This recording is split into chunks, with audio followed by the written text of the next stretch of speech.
Hello, my name is Chris and this is Writing Delight. Today I have the Diplomat Nexus Demo here. This is the second version of the Nexus. I had already shown the first version here, but of course we will still take a close look at the new fountain pen. The fountain pen comes in the usual Diplomat packaging. We have a box with an aluminium lid from which the contents can be pushed out sideways.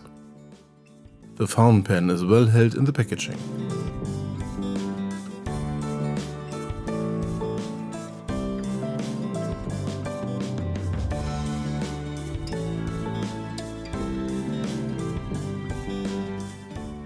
And comes with an ink and a holder, also pipettes.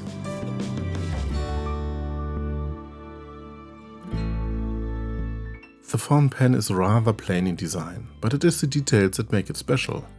The color version shown here has the blue metal barrel elements, silver decorative elements, and the largest part of the barrel made of transparent plastic. The silver finial is adorned with a laser engraved Diplomat logo.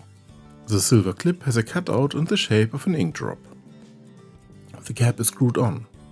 Underneath, a large grip section made of metal with cross grooves and a large nib typical of Diplomat can be seen. This fountain pen is not only striking in appearance, the filling mechanism is also special.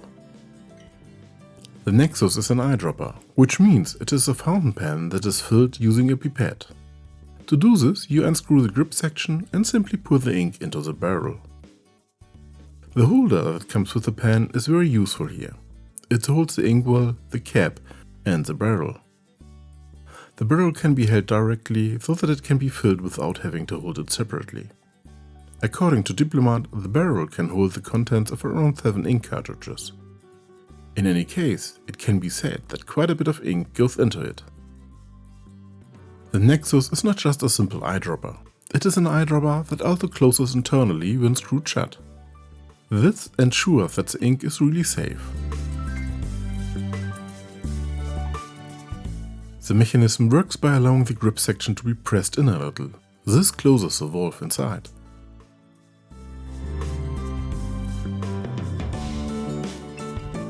Here are a few details.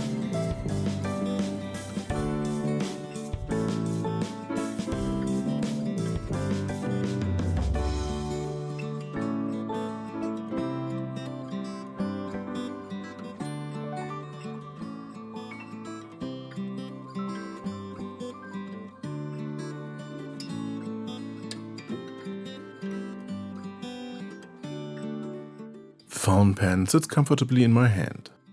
My fingers can rest easily on the grip section. Even with my large fingers, this is no problem. The weight distribution is good.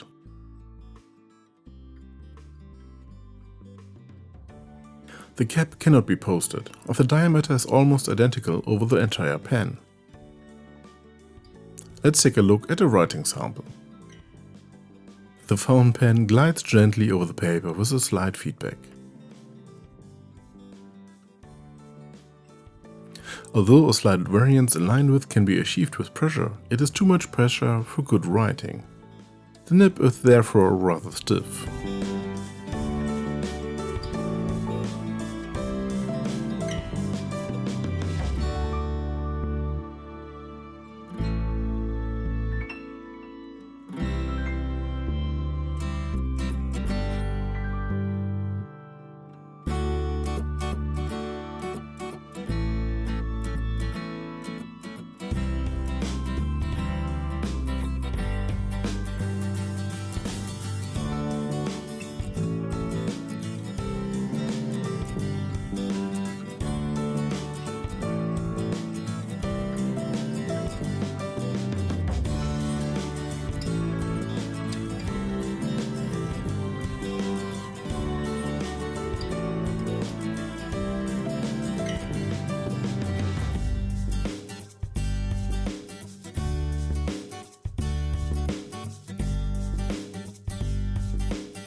Let's take a look at the Nexus and the Nexus Demo in direct comparison. We can see that the design has been retained, only the barrel has changed.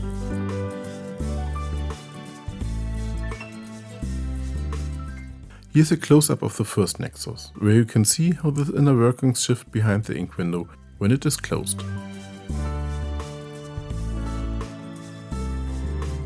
Here, as usual, a size comparison. We have compared it with the Visconti Homo sapiens,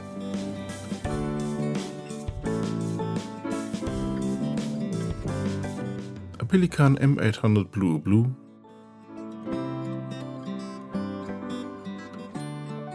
a Waldmann Commander 23, a Navalur Nautilus Voyage, and a Lamy Safari. When the fountain pens are closed, the Nexus Demo is about the same length as the others. But when it is opened, it becomes the longest fountain pen in this comparison. And with the Lamy Safari, it is a fountain pen with the largest grip section. Here are the technical data. As always, you can also find them in the video description.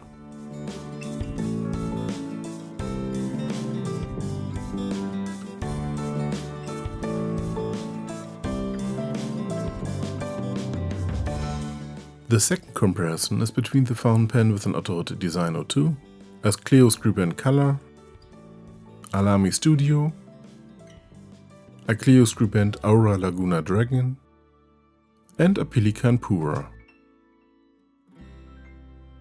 I liked the first Nexus fountain pen when I tested it, and I like the Nexus Demo as well. It's a big fountain pen, but I like that. It's long and wide. It also has a large grip section, made of metal. But this one has a few grooves so that it is easier to grip. This might be a good option for people who have problems with metal grip sections. I like the grip area.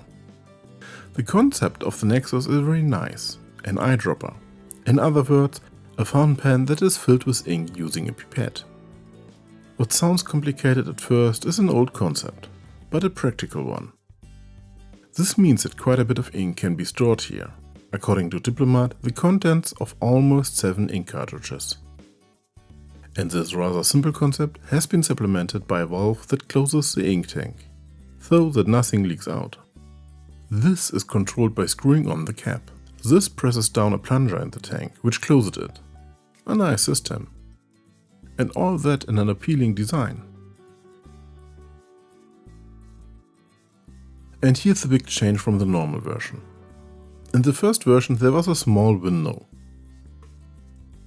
This was cut into the aluminium barrel. Behind it you could see the ink tank. And when you closed it, this ink tank also moved a little. In the new version we have a large transparent ink tank. Which version do you like better? The fountain pen is, in any case, a great writing instrument, no matter which version. I still like the idea of improving and offering an eyedropper. And offering it with a small filling station is a good idea. Oh, and it's also great for writing. I like to use it, even when I'm out and about. Precisely because it has such a large ink tank. In any case, thank you very much for watching, and thank you to Diplomat for the test sample. See you next time.